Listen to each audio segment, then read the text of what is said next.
You ever wake up to a sound that just doesn't belong? Something so sharp, so out of place. It slices right through your dreams and plans. You square in a brand new mess before you've even had your first sip of coffee. That was me standing on my porch in bare feet, mug in hand, staring out at a herd of my bison as they lumbered right through the crown jewel of the HOA, that pristine white picket fence they'd bragged about for months now, folding in slow motion like a discount lawn chair at a tailgate. You know what I mean? All that work, all those committee meetings, and it couldn't stand up 5 minutes to 1,000 pounds of hungry, stubborn muscle. Thing is, just 2 days before Karen, yeah, her name might as well be Karen, decided to padlock my main ranch gate for the safety of the community. She had that smug confidence, the kind that only comes from never having to chase a runaway animal in your life. But what she really did was lock the herd inside and leave them with only one way out when they got hungry. And as anyone who spent more than a week in ranch country could tell her, you pit a steel padlock against a herd of bison, you better be ready to lose your deposit on that fence. I'm Jack Turner. Been a rancher since I was old enough to walk, born in the back bedroom of my folks' old house with the smell of hay and the sound of cattle rolling in through an open window. My family's been running these 200 acres in Montana for 3 generations. Used to be nothing but rolling fields and pine groves as far as the eye could see, and the only neighbors were 4-legged and a lot less nosy. But about 7 years back, someone had the bright idea to drop a gated community right next door, and suddenly there were a lot more folks worried about peace and tranquility than there were about the weather. I run bison, not cattle, partly because my old man was too stubborn to let the market tell him what to do, partly because bison are hardier, and mostly because deep down I respect an animal that refuses to be tamed. There's a rhythm to ranch life, early mornings with a cup of black coffee, late nights fixing what nature or time decided to tear up, always looking over your shoulder to see what's coming next. It's not quiet anymore. Not since the HOA moved in and brought a whole new soundtrack, synchronized lawnmowers, garbage trucks, and Karen, queen of the clipboard. Karen took one look at my land and decided she couldn't sleep at night knowing there was something she couldn't control. I wasn't part of the HOA, never signed a thing, but that just seemed to bother her more. It started small letters about delivery trucks making too much noise, friendly reminders about dust, and the community's tranquil atmosphere, like she'd trademarked the concept of peace and quiet. I ignored the first few. I've dealt with worse than an overzealous neighbor with too much free time.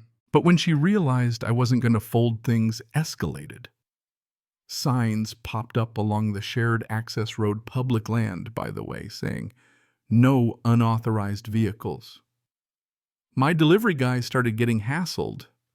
Then random inspectors appeared on my property, snapping photos and mumbling about community standards. I kept my cool, wrote everything down, took my own pictures, and waited.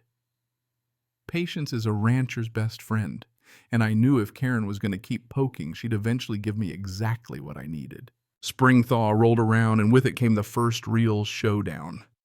I was restocking feed when Karen pulled up in her SUV, sunglasses and hair so perfect you'd swear she was afraid of wind.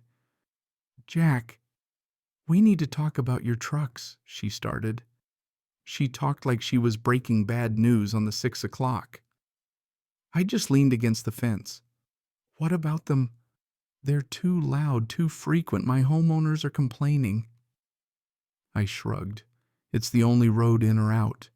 Unless you want to buy me a back road through someone else's land, this is what we got."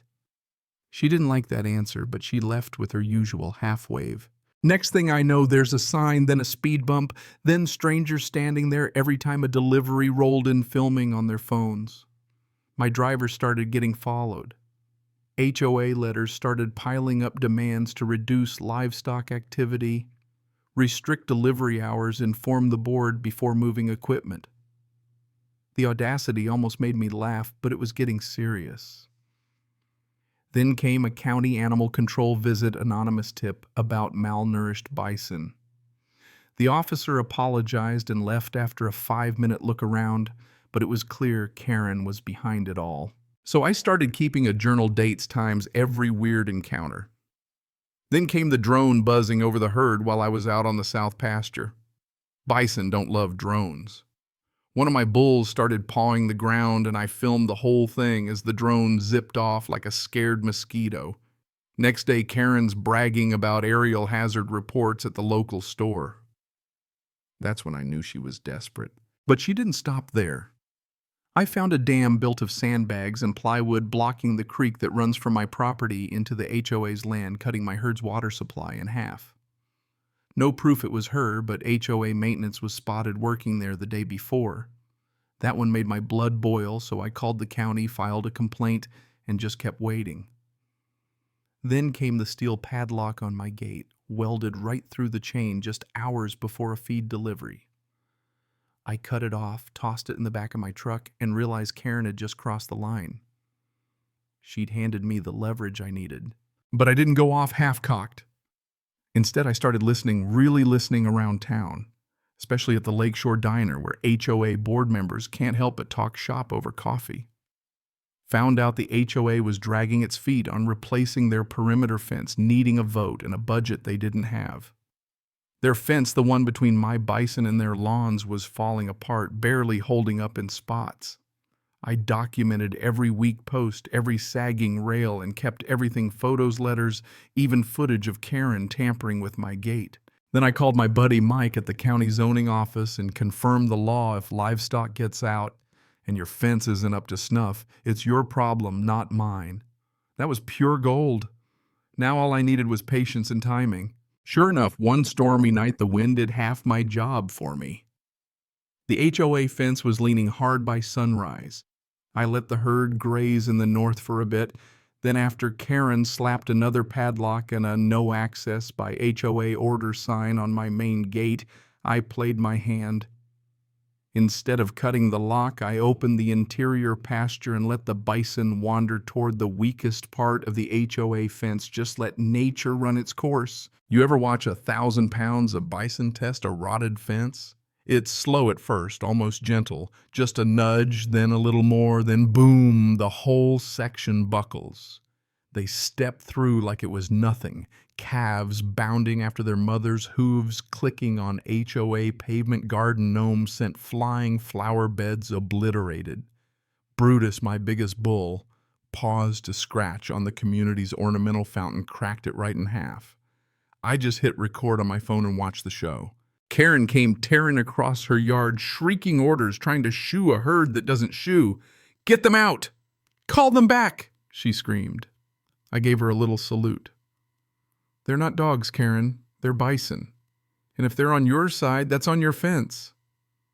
She turned red as a beet sputtering, while another section of trellis came down. Sirens started up, sheriff, animal control, HOA board members, and golf carts, everyone scrambling. The sheriff, bless him, just shook his head. "Jack, this is a mess.